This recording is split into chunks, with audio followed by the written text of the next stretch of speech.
नमस्कार मंडळी, गायत्री किचनमध्ये तुमचं सर्वांचं स्वागत आहे। तर आजची आपली रेसिपी आहे तांदळाची भाकरी। ही व्हिडिओ शेवटपर्यंत बघा आणि आपल्या चॅनलला लाईक, शेअर आणि सबस्क्राईब करायला विसरू नका। एक वाटी पीठ घेतले, ते व्यवस्थित चाळून घ्यायचे आपल्याला।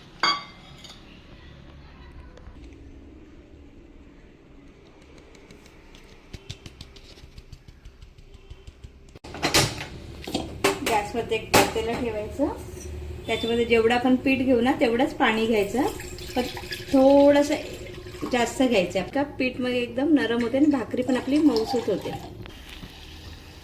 पाण्याला छानपैकी उकळ आलेला आहे। आता आपण गॅस बंद करूया।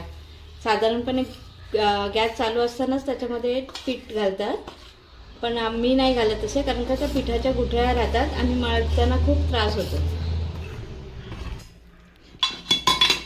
पाण्यामध्ये व्यवस्थित मिक्स करून घ्यायचं आपल्याला पीठ।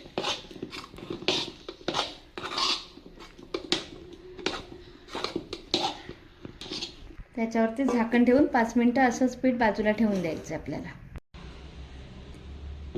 आपले बघा पीठ एकदम छानपैकी शिजलेलं आहे। आता आपण मळण्यासाठी ताटात काढून घेऊया।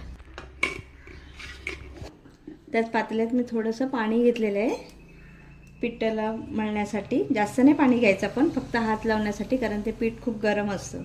पीठ एकदम थंड होऊ द्यायचं नाही।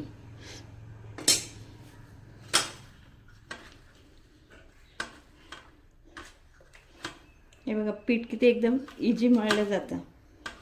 नाहीतर जर आपण ते उकळत्या पाण्यात टाकलं ना तर एवढं सॉफ्ट मळता येत नाही, खूप जोर टाकायला लागते।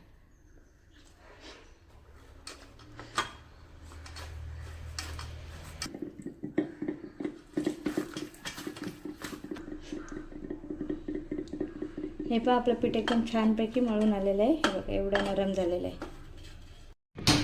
पीठ मळून झालं आहे। आता आपण गॅसवरती तवा ठेवायचा तापत।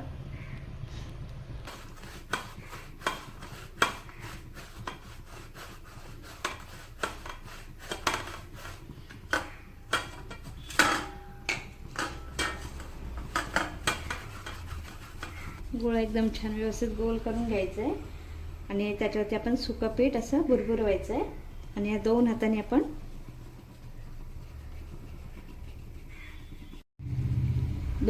असं आपण थापून घ्यायचं आहे। थोडी मोठी गोळी अशीच करायची आपल्याला। मला जर ताटात जमत नसेल तर तुम्ही पोलपाटावर घेऊ शकता।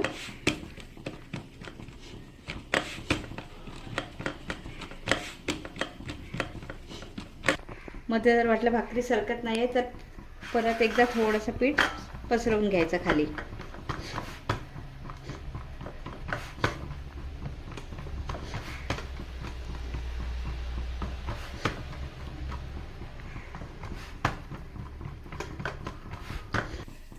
भाकरी थापून झाली आहे। इकडे तवा पण गरम झाले। आता आपण तव्यामध्ये भाकरी टाकून द्यायची।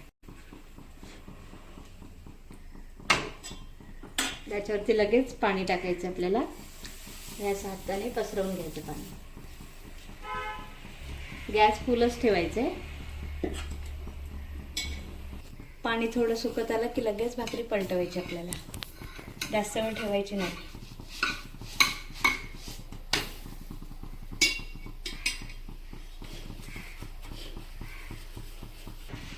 मध्ये मध्ये अशी हलवून बघायची, आपल्याला चेक करायची हलून झाली की नाही ती।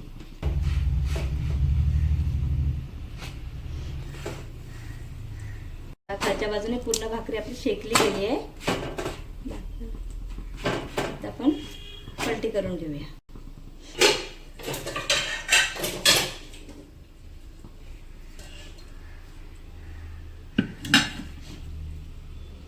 बघा किती छान फुगली आपली भाकरी। आता आपली भाकरी रेडी आहे। आता इथे मी एक पातेलं घेतले, त्याच्यावरती अशी चाळण ठेवून द्यायची, म्हणजे जे आपल्या भाकरीला पाणी सुटतं ना ते निघून जाईल, त्याच्यातून भाकरी ओली नाही होणार।